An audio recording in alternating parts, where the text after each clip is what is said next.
Hello student, in this video I will talk about for the drawback of the Bohr model. You know very well that the Bohr model is applicable only for the one electron species like the hydrogen, He plus, hydrogen, He plus, Li2 plus, so on. So Bohr model is applicable only for one electron species, and many more drawback we consider in case of the Bohr model.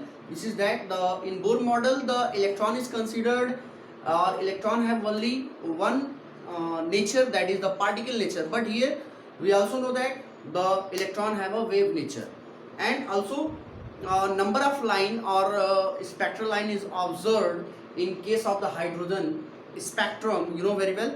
But when these spectral line is placed in electrical and magnetic field, then it will also break into many minute lines or very fine lines, but these explanation was not given by the Bohr why it's happened. So in all view the Bohr model is totally discarded, and there is a origin of the new model, that is a quantum mechanical model. But here we have to discuss about first what is the de Broglie equation or the dual nature of the matter. You know very well that the light or have already two nature, that is the wave nature as well as particle nature, and we already consider about the wave nature of the electromagnetic radiation and the particle nature of the electromagnetic radiation. Once again, the chemist French chemist named was de Broglie in 1924. He just explained the fact for the electron that in he said that all that is the electron have also the dual character or dual behavior, that is it has also wave nature as well as the particle nature.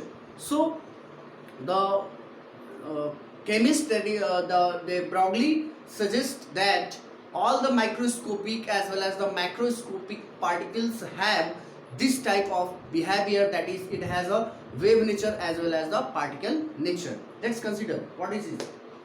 You know, light, that is the it has also the two types of nature, particle nature and wave nature. Earlier we talked about for it.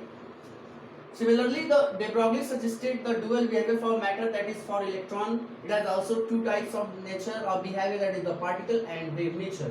Here, this equation was given by the French chemist named was de Broglie in 1924 for the microscopic as well as macroscopic particle. That means de Broglie suggested that the dual character is shown by all the microscopic as well as the macroscopic particles, that is the particle and wave nature.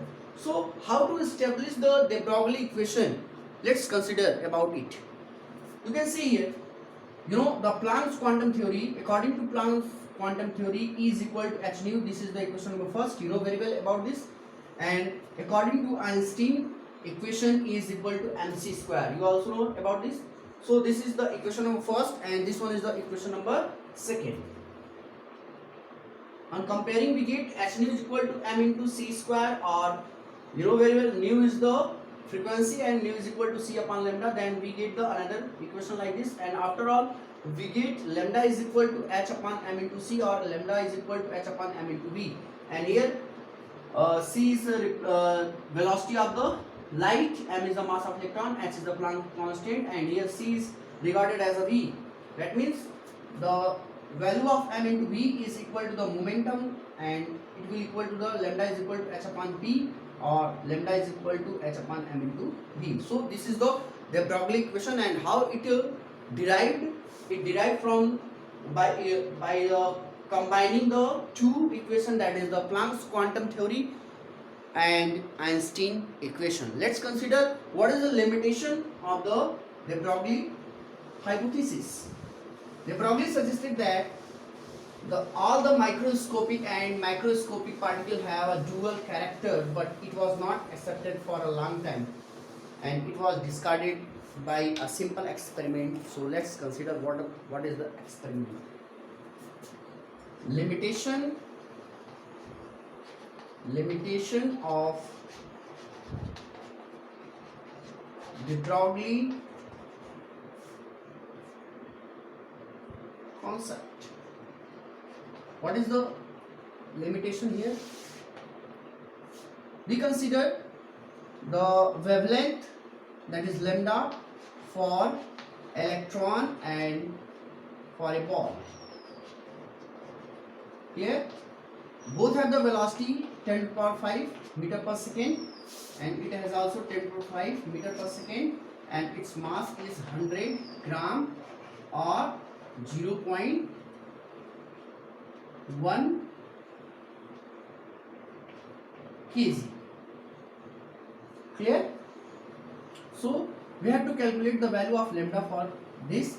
Then lambda is equal to h upon m into v, and lambda is equal to 6.626 into 10 power minus 34 upon 9.1 into 10 power minus 31 kg mass of electron, and velocity is 10 power 5.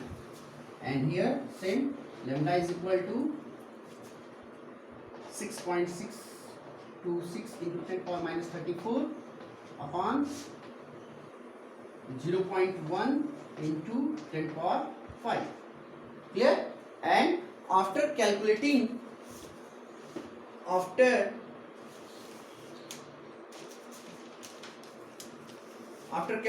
these two values, we get, in case of electron, the value is 7 point.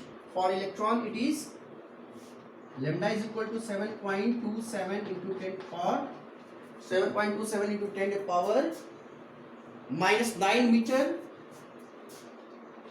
and for ball it is lambda is equal to 6.6 into 10 to the power minus 38 meter. So when we compare the wavelength value for electron and for a ball, so the wavelength for ball is too small. Clear? So we cannot consider here the wave nature for the electron. We can only consider the particle nature for electron. So in this way, the de Broglie equation are not justified in case of macroscopic particle. It is only applicable for the microscopic particle like electron, proton, so on. Clear? So this is all about the de Broglie equation and its hypothesis. I will talk about for the next topic, that is the Heisenberg uncertainty, in my next video. Thanks a lot for watching my video.